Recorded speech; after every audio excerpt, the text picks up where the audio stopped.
you were to live originally? Or do you even know what that means? I didn't, till I got this wonderful book by my spiritual director, Robert Brumet, called Living Originally. And Robert says to live originally is to live consciously from the ever-present origin of life. To live originally is basically to be radically mindful. To live originally is to live from the center of our being, from the inside out, instead of living from what's out there in.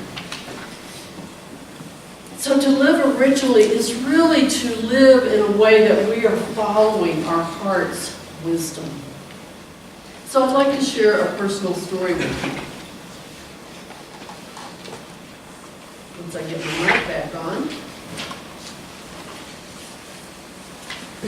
So it's Thursday evening, March 22nd, in Carlsbad, California. I'm back in my hotel room after a lovely evening with our members who now live in California, Steve and Wendy Bloomberg. The phone rings, and I answer it. I mean, what else can I do? It's a prearranged call with Jessica Wilcox regarding Unity Santa Fe hosting a Unitine lock-in with the Unity Spiritual Center Albuquerque teens and Unitines.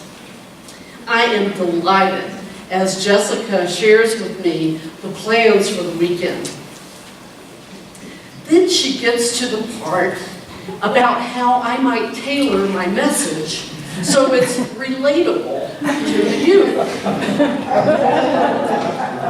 So I'm totally willing to do that as I tentatively ask, and what would that look like? Now bear in mind that I was a preteen and a teenager many decades ago. I never actually had children of my own. I've only had dogs. And so I'm feeling a bit stretched.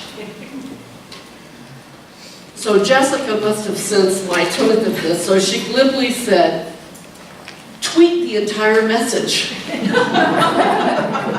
That came from Garrett, didn't it? And wear your bling shoes. That came from Abigail. Okay? And then she reassured me, when they're looking bored, they're not necessarily bored. That was reassuring. So, the laughter, the relief that laughter brings. She then gave me some practical ideas that guided me in preparing today's message. I'm pretty sure I got the outfit right. But the message is more than 280 characters. You know, tweets were doubled from 140 to 280 November 7th last year. But anyway, this is more than 280 characters. And so today I am being radically mindful in speaking from and following my heart's wisdom as I make this message relatable, hopefully to all ages. So what's the problem?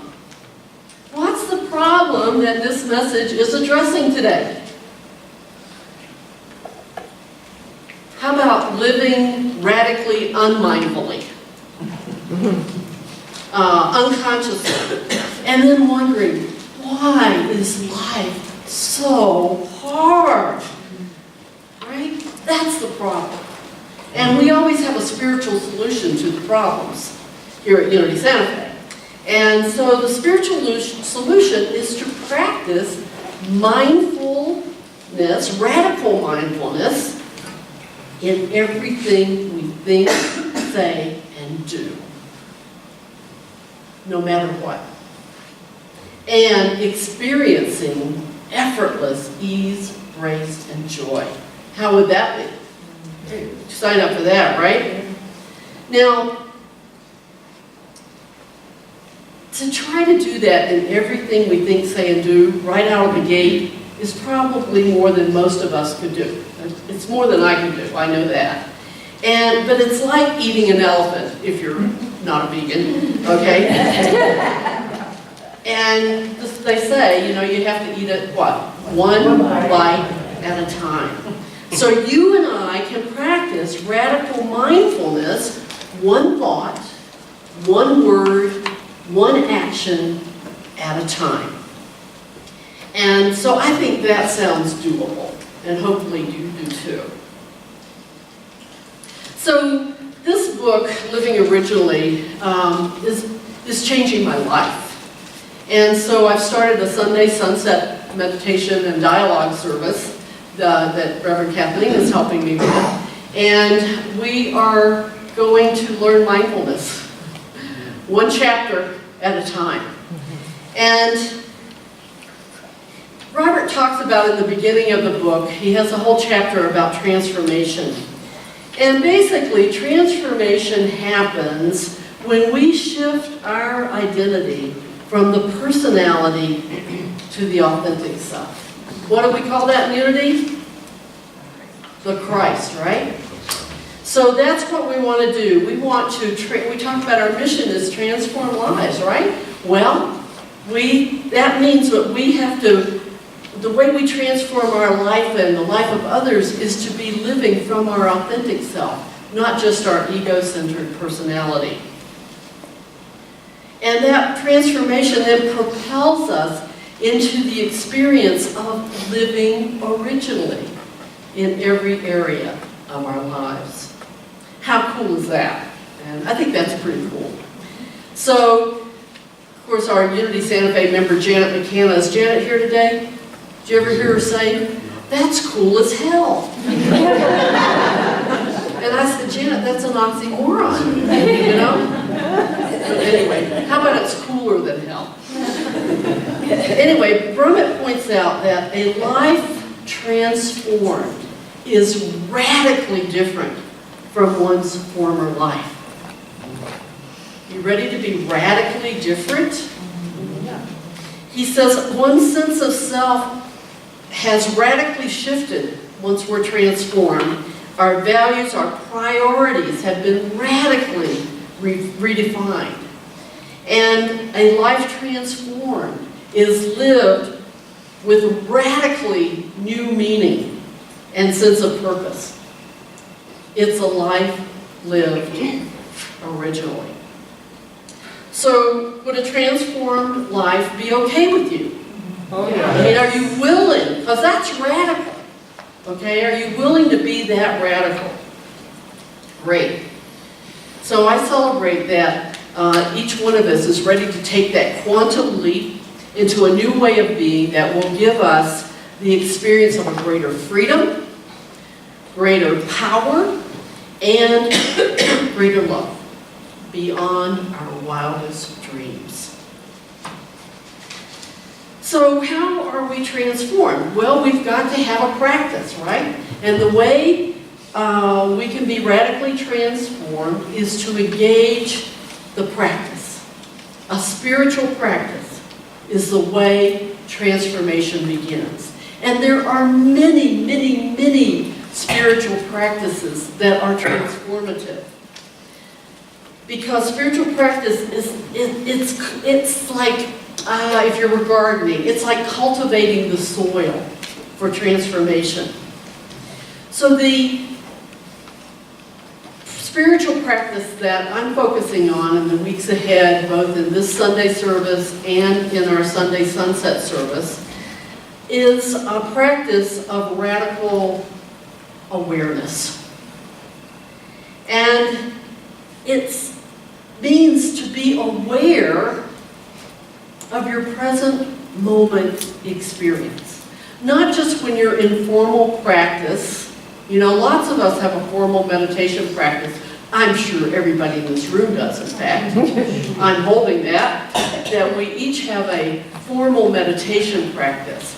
And certainly there's a mindfulness formal practice as well. But it's really about, and what's changing my life is being radically mindful in everything throughout my day, okay? And it means being aware of what's going on physically. You know, what's going on in my body? What's going on in my thoughts? What emotions are coming up for me? It's all that and more. So, to set an intention to be radically mindful in everything we think, say, and do is a pretty big intention. But I think about it as like Les Brown, this wonderful speaker, Les Brown said, shoot for the moon. At the very least, you'll land among the stars. Now, astronomically, he's not right, but it makes a great metaphor anyway. So it gives us the idea. And Robert quotes Krishnamurti, a great spiritual teacher, who said, the first step is the last step. The first step is to perceive. Perceive what you're thinking, perceive your ambition, perceive your anxiety, perceive your loneliness, perceive your despair. Whatever's going on, he said perceive. I would say be aware of what's happening without any condemnation, justification, without wanting it to be different, just accepting what is. Now, most of the time, and I know that you've all experienced this, we are preoccupied with interpreting and giving meaning to the external world, right? So what we want to do is we want to be aware of what's going on in the internal world. And he gives this great analogy. He says it can be likened to a TV sports commentator. Anybody know what a sports commentator is? You ever listen to a sports commentator? All right. So he says one of the sports commentators describes what is occurring objectively on the playing field. In other words, that commentator is doing the play-by-play. While the other commentator is analyzing the facts, interpreting them, and giving them some meaning. And often that second commentator will tell a story about one of the players. Maybe cite some stats for the listener, or compare this season with a prior season. And so I think you can see that that's what we do, right? That we have both these guys, or women, men or women, in our heads, these commentators, right? And one of us sees what is, and one of us tells us what it means. This is going on all the time. So radical self-awareness is about being aware of both of these commentators. To listen to these voices and to be able to differentiate from them. And you know, when we get used to it, we're able to do it in a split second. So, in your practice of mindfulness, you differentiate between your basic experience of the senses, you know, what I see, what I hear, what I smell, what I taste, what I feel, to distinguish between that and the mind's response, and I would say the monkey mind's response to what is being seen and heard and felt and tasted and all of that. So, and also in that process, a lot of times when we become radically aware, we become aware of emotional responses as well. We become aware of thoughts, and the idea is to just observe it all, be aware of it all, as my Vipassana teacher Goenka says, equanimously, neutrally. So Robert gives an example that I thought I'd share with you. He says, I say hello to a friend and she does not acknowledge my greeting. Anybody ever had that happen? You know, you say hello, they don't acknowledge the greeting. I become aware that I'm feeling angry at her. Now, this can throw me into a story about how inconsiderate and insensitive that person is, and so on. Or, he says, I can stop and breathe and feel the sensations in my body. I can pay attention to my feelings of anger. And I may discover that beneath the anger, there's some hurt feelings. And I realize that I feel hurt because I believe my friend doesn't value me enough to respond to me. If I stay present to the hurt, I will see it rest. It's totally dependent on my interpretation that my friend deliberately ignored me, right? That's what my monkey mind said, and so that's what meaning I give it. But when I can be present to it, I see this and I understand, well, gee, maybe there's some other possible interpretations. Maybe she didn't hear me. Maybe she was preoccupied. And then I may be able to see how often I base my own sense of self-worth on the responses or lack of responses from others. And I can see this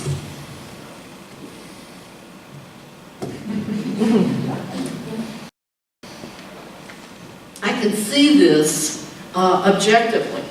I can see it without any self-judgment. And I may even be able to feel gratitude that I've had this insight. And all of this can occur in a few seconds. You know, it sounds like, oh boy, that's a long process. But as the more we get used to it, the faster it happens.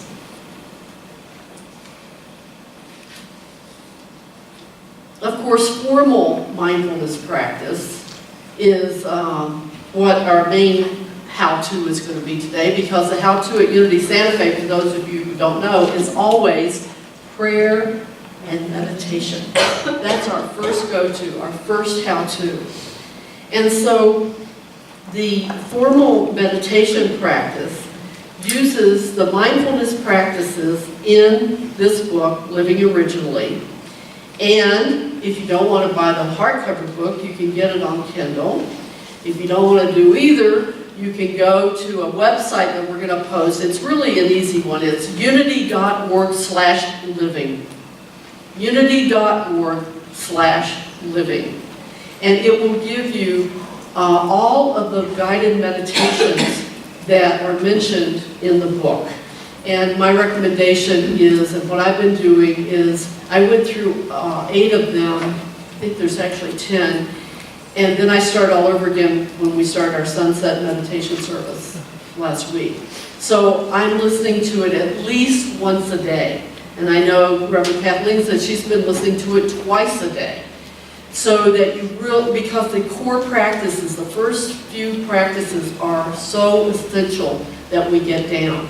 And so the first one is self-awareness. So you can go to unity.org/living. It's in the book. If you're on the Kindle, you just click on it. It takes you right to it. It's cool.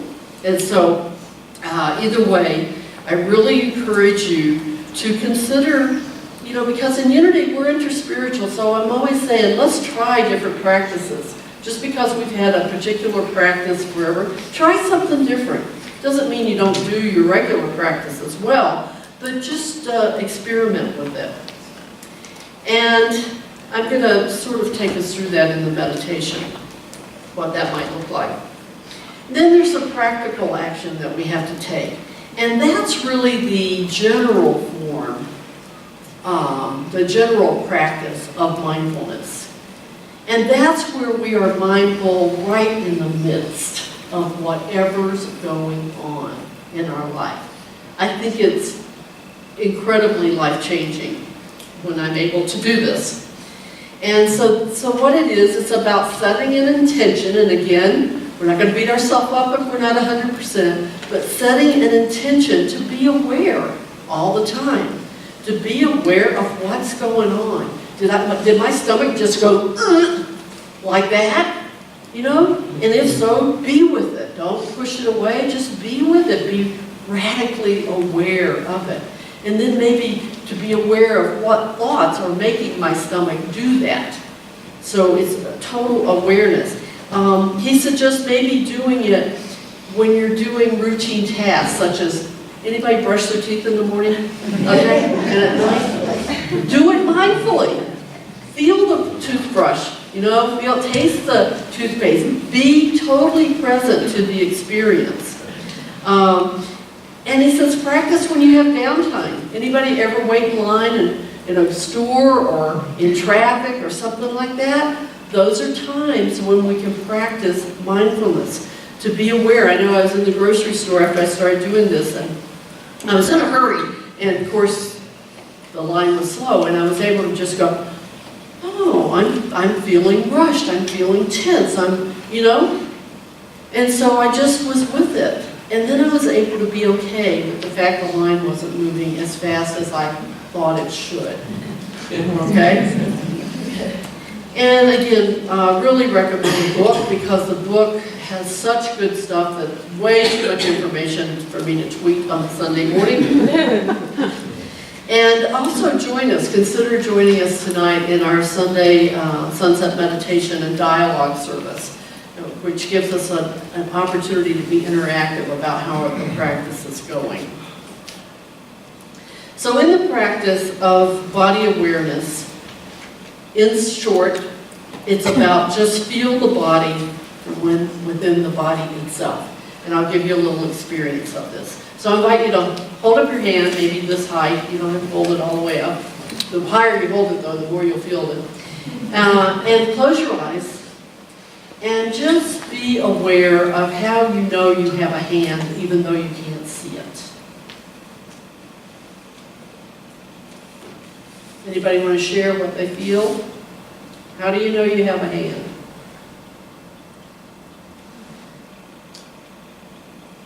Anybody know they have a hand?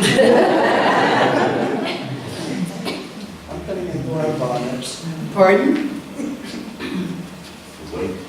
The weight? So it's a sensation of heaviness, maybe.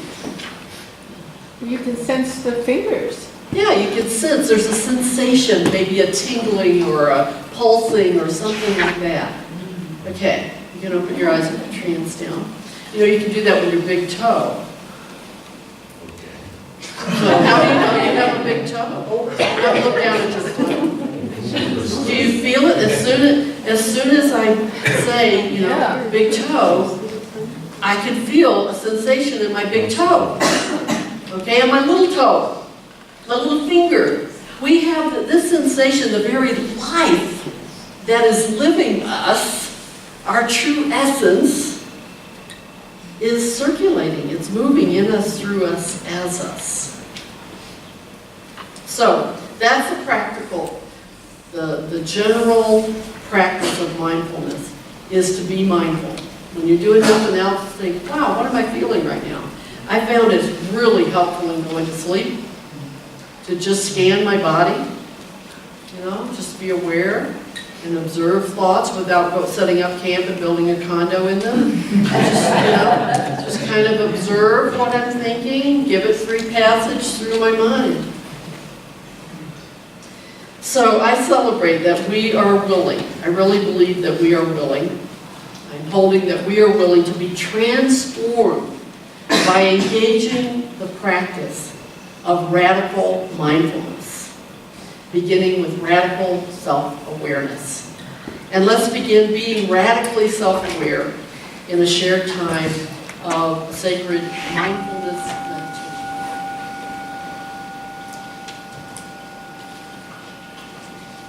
So you can keep your eyes open for a moment if you'd like, and just make yourself comfortable in your chair.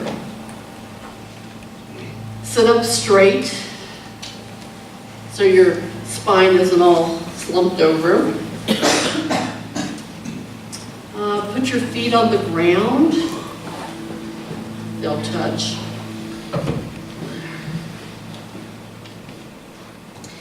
And bring awareness to your posture.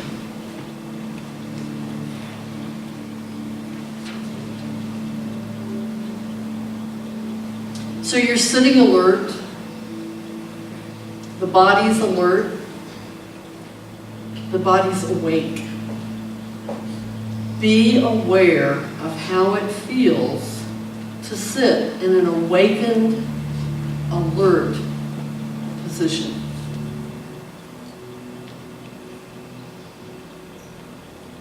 And now gently close your eyes and become aware of the sounds around you. It may be your own breathing or the breathing of someone next to you, the gentle playing of music, maybe the fans.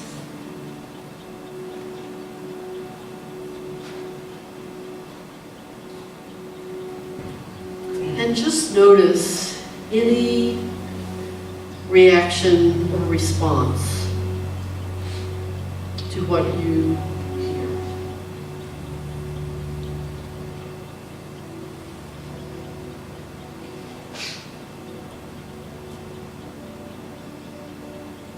And now become aware of the experience of breathing.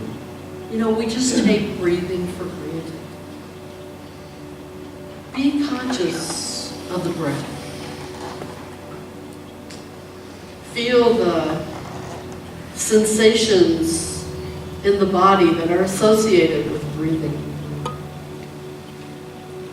Feel the movement in the belly and the chest. Feel the air moving through the nostrils.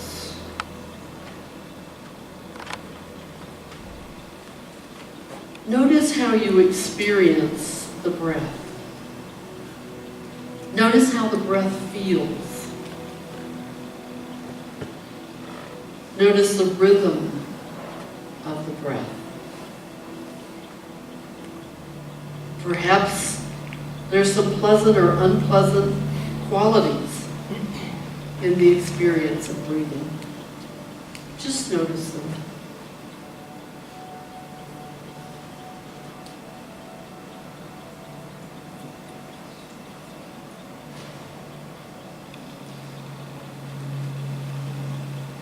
And now bring your awareness to the physical body as it sits. So while continuing your awareness of the breath, be aware of other sensations in your body, such as that we experienced with the movement.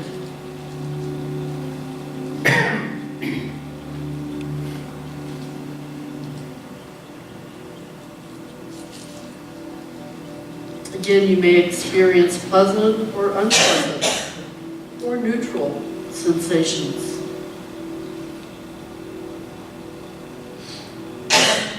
Just feel what's present. Not trying to make anything happen. Not resisting anything that's happening.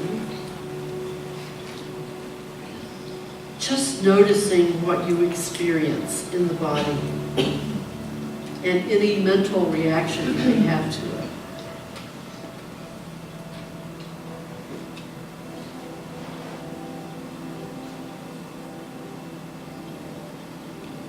Then come back to just noticing the sensations. Notice the mind's reaction to the sensations. And as much as possible, just stay with the body awareness. And if you don't feel any sensations in the body, just focus on the breath.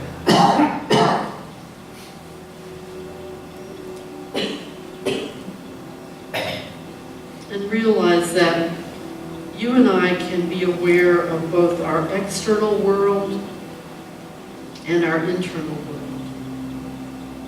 And we can be aware that an I is aware of it all. And I invite us to be aware of the I that is aware of it all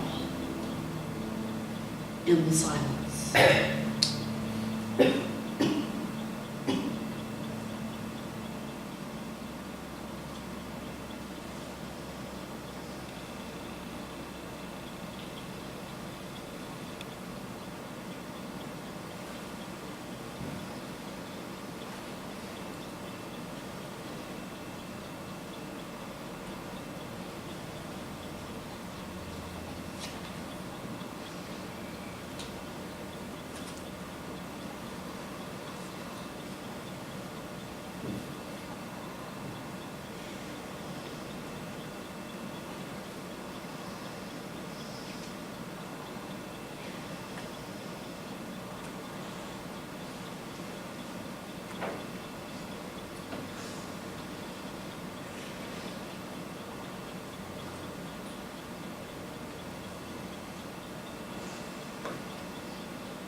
And as we gently bring our attention back to this time and place,